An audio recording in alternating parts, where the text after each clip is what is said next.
Movie is based on real-life events. In the opening scene set in Cleveland, Ohio, we are shown a young mother named Michelle Knight playing with her little son, Joey. It's evident that she loves him a lot. However, Michelle has many challenges in her life. She is unemployed, and barely has any money to make ends meet. Today, she has been called up for a job interview, and she is optimistic about her chances. Little Joey doesn't want her to go, but she manages to convince him, while Michelle's seemingly irresponsible mother will take care of Joey in the meantime. Later, she arrives at the said workplace, which turns out to be a laundromat. Unfortunately, when the owner learns that Michelle lacks the educational qualifications, she rejects her. The poor woman claims that she couldn't finish high school because she had to look for her son, but the owner has already made up her mind. Devastated, Michelle returns home, only to find her son playing with a bottle of alcohol, and she is shocked to see an intoxicated man lying on the couch. The drunken man begins to harass her, and violently pushes the poor child aside, resulting in his injury.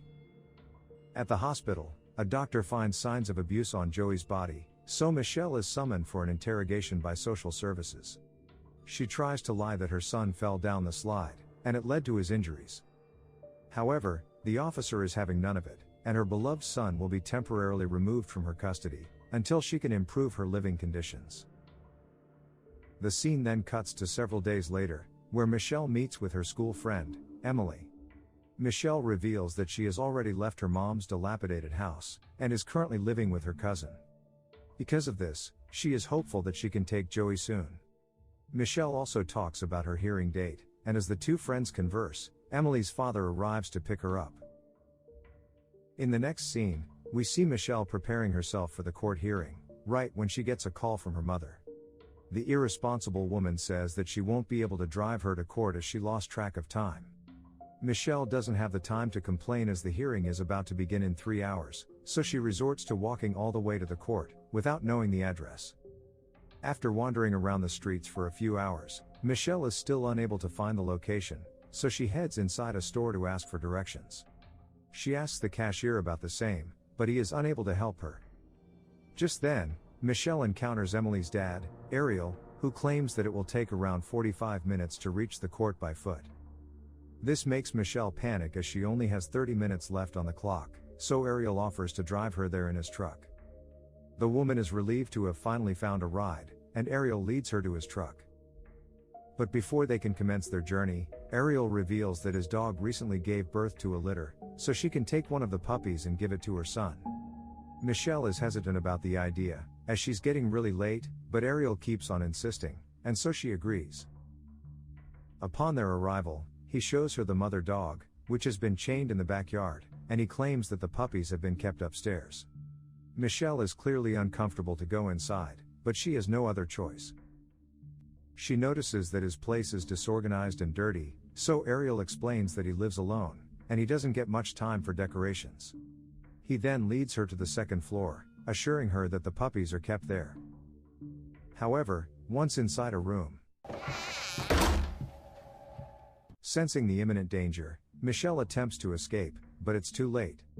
Ariel gets hold of her and forcibly restrains her. Michelle pleads with him to release her, saying she has to reach the court urgently. Instead, the cold-hearted man slaps her across the face, and starts pleasuring himself. He reveals that his wife left him years ago, and now he is looking for a companion. Once he is done with his deed, he takes out her purse and gets to know that she is 21 years old. He also finds her son's picture, which he tears to pieces. When Michelle begs to be released, Ariel places a sock in her mouth and secures it with tape. At last, he suspends her from a wooden beam and departs, leaving her helpless and scared. She tries to call for help from the neighbors, but no one hears. Days pass in this harrowing state. Michelle is in that position without being able to eat or go to the bathroom. She sometimes hears people through her window, but it's impossible to grab their attention. Meanwhile, her mother and the cops assume that she has run away from the town, overwhelmed by the situation. Thus, they don't put too much effort to look for her. After 3 excruciating days of being suspended, Ariel finally comes to Michelle with some food. He tries to feed her a burger, but she refuses. This enrages the monster, so he drags her to the basement, and brutally forces himself onto her. After satisfying his desire, he taunts her with a $10 bill, claiming that it's payment for her services. He also ties her to a pole, and informs Michelle that no missing person report has been filed for her, which is why he can keep her captive for as long as he wants. Before departing, he forcefully gags her with some napkins and puts a helmet over her head. Later that evening, Ariel's mother pays him a visit. Upon hearing her voice, Michelle summons all her strength to scream for help, but Ariel cunningly manages to send his mother away. He then returns to the basement, and forcefully feeds her with a spoon of noodles. We then see Ariel spending some time with his friends. He is actually in a rock band, where he plays the bass guitar. The next day, we see the woman already left bruised and battered. Ariel suddenly breaks down in tears, and recollects his own experiences of being mishandled by his father. Recognizing a potential vulnerability in him, Michelle tries to persuade him to release her, and says that just because he was hurt by his father, doesn't mean he should hurt others. Ariel is affected by her words and it seems that he is convinced, so he brings her out of the basement. Unfortunately, he once again shows his monstrous nature when he carries her upstairs instead, and locks her in the bedroom. He goes one step further by boarding all the windows, so that she can no longer see the outside world. Days continue to pass and Michelle remains trapped in captivity, while Ariel enters her room with a television set. He says that she can now watch shows as long as they don't belong to the black community. Some more days later, Ariel overhears her singing, prompting him to approach her with his guitar. They jam for a while, and he is impressed by the lyrics she has written. He then asks her to compose a song specifically for him, but Michelle claims that she already has. When Ariel reads it, he finds the lyrics depicting her miserable state. Enraged, he shouts at her and gags her before storming out of the room. At the same time, his daughter, Emily, arrives at the house with her friends. Ariel doesn't let her go upstairs, claiming he has already moved her belongings. Meanwhile, Michelle senses the presence of people, and bangs the bed's frame against the wall, which makes a lot of noise. The teenager downstairs notices it, but Ariel claims that it's just their dog, and he turns on some loud music. As the days pass, her health continues to worsen. The only thing keeping her hopeful is the memories of her son. She imagines him and talks to him alone. On the following day, Ariel's mood seems to be completely changed, and he presents Michelle with a puppy. This makes her very happy as she finally has someone to play with. From that point onward, Michelle spends most of her time with the adorable companion. One day, Ariel forgets to lock her up in chains after he says he has to go to work, and Michelle sees this as the perfect opportunity to escape. She grabs the puppy, and slowly descends the stairs. Unfortunately, the situation turns out to be a test of loyalty, which she fails. As a consequence, Ariel tragically kills the innocent puppy. The sight devastates Michelle, and she breaks down in tears, holding the lifeless animal. Several months later, Ariel brings another girl as his second victim. We learn that her name is Amanda Berry. Michelle then watches local news on the television, which is talking about Amanda's disappearance, and the police have already launched an investigation. Later, Ariel brings Amanda to the adjacent room, and forces himself onto her. Once he departs, Michelle attempts to initiate a conversation with the new girl, but she is too scared to utter a single word. Some more months pass by, and Michelle discovers that she is pregnant with Ariel's child. Unfortunately, as Ariel enters the room to assault her, he notices her growing belly, and realizes that she is pregnant. Unwilling to have any offspring from Michelle, he grabs a dumbbell. The poor woman tries to defend herself, but the monster lands a powerful blow to her stomach, resulting in the loss of her unborn baby. Cut to a few weeks later, he unexpectedly unlocks her chains, saying he needs her help in the backyard. He instructs her to put on a wig and sunglasses before leading her there.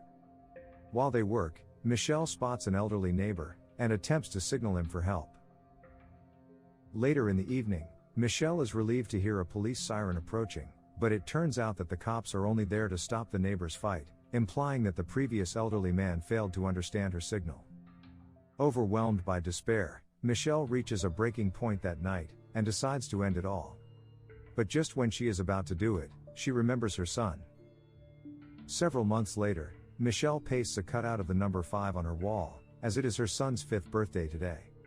It has been almost 2 years since her captivity, but she still misses Joey. In the next scene, we learn that Ariel has abducted another girl, bringing the total number of captive victims to 3. A neighbor hears her screams and informs the authorities, but the cop only asks her to give him a call if she hears something again. Inside the house, Ariel brings Michelle to a bruised Gina, announcing that they will stay together from now on. After he departs, Michelle asserts that since they are 3 now, they can outsmart Ariel and escape. She later encourages Gina to be strong, and is certain that their time will come. Meanwhile, within the town, the community has organized a gathering to mourn the absence of the missing girls. The victims' families and hundreds of people are devastated, including Ariel himself. He even embraces Gina's family members to comfort them, while they are completely unaware that he is the monster behind all of this. At home, he taunts the girls, while showing the news about how nobody around him knows the girls are just nearby. The psycho suddenly forces himself onto Gina, while Michelle tries to stop him, but he just laughs and does it anyway. The movie then cuts to a few more years later, and we see that it's Joey's 7th birthday today. Ariel has continued his relentless assault on the girls, but they have somehow managed to hang on.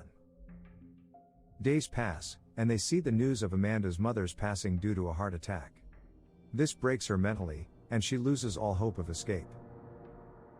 Many more months pass by, and Ariel finally decides to release the girls from their chains, envisioning a twisted notion of living as a family.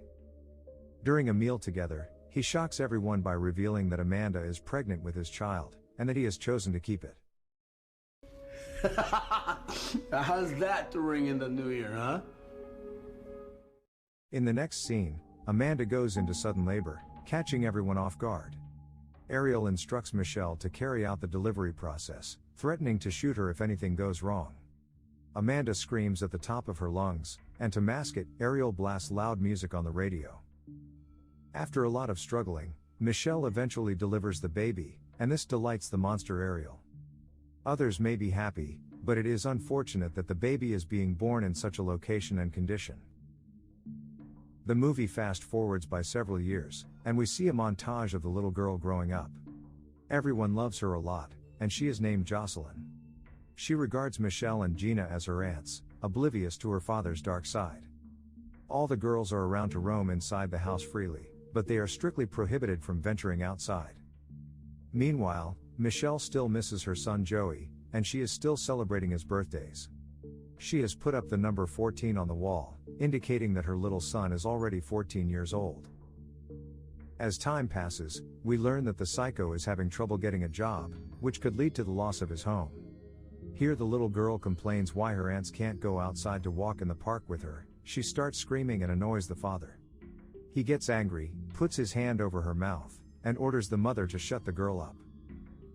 One morning, Ariel tells his daughter that he is going to his mom's house as usual and will bring them food.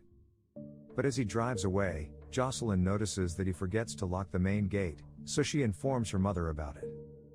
Amanda then approaches the gate, and finally realizes the gravity of the situation. She immediately screams for help. Help! I'm Amanda Berry! I've been locked in here for 10 years! Before long, neighbors rush to their aid. They forcefully break the premises, rescuing the mother and child, while Michelle and Gina remain unknown of what's happening outside. Fortunately, the police soon arrive at the scene, break into the house, and enter their room. Michelle is filled with fear, believing it to be yet another trap orchestrated by Ariel, but the police assure her that they are in safe hands now. Also, the police are shocked to see Gina there, because they have been looking for her for 9 years. Outside, Michelle's eyes are blinded by the bright light. She hasn't felt this way in over a decade, and she is overjoyed to be returning to her beloved son soon. Following their rescue, they are taken to the hospital to address the profound trauma they have endured. They have become the talk of the nation at this point. The next morning, as Michelle wakes up, she asks to be reunited with her son, and the doctor assures her that they'll look for him. The news coverage mentions that the other 2 girls have already reunited with their families, while nobody is looking for our heroine. Soon after, an FBI officer named Jake Solano pays her a visit to conduct an investigation into the case. He brings her favorite food, cheeseburger and ice cream, and Michelle is delighted to finally be able to taste proper food again. But when he offers her a napkin, it only triggers her painful recollections of how Ariel would stuff such napkins into her mouth. Later on, Michelle's mother pays a visit to her, but she declines to meet her, feeling betrayed as she never tried to find her during those 10 years. After a few days, Michelle is discharged from the hospital, and Jake arranges a nice hotel room for her stay. He promises her that he will find her son. The following day, Michelle meets with Gina, who now wants to put the past behind her and live a normal life. Although they are very close, Gina decides to keep some distance from Michelle for the time being. Later that day, Jake visits Michelle's hotel room, and reveals that Joey's foster parents aren't willing to allow him to meet his biological mother.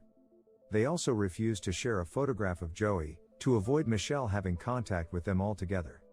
Although Michelle has the opportunity to challenge the adoption in court, she makes the difficult decision not to. She doesn't want to trouble her son, who is living a happy life. In the next scene, Michelle prepares herself to go to court in order to testify against the perpetrator. On her way, she reflects on the years of suffering and assault she endured. When she reaches the court, she explains everything in detail, and she wants her 11 years back in Ariel to be put behind bars for a lifetime. I know that there's a lot of people going through hard times, but we need to reach out a hand and hold them and let them know that they're being heard. In the post-credits scene, it is revealed that Ariel received a sentence of life imprisonment, plus 1,000 years, but he took his own life just 1 month into his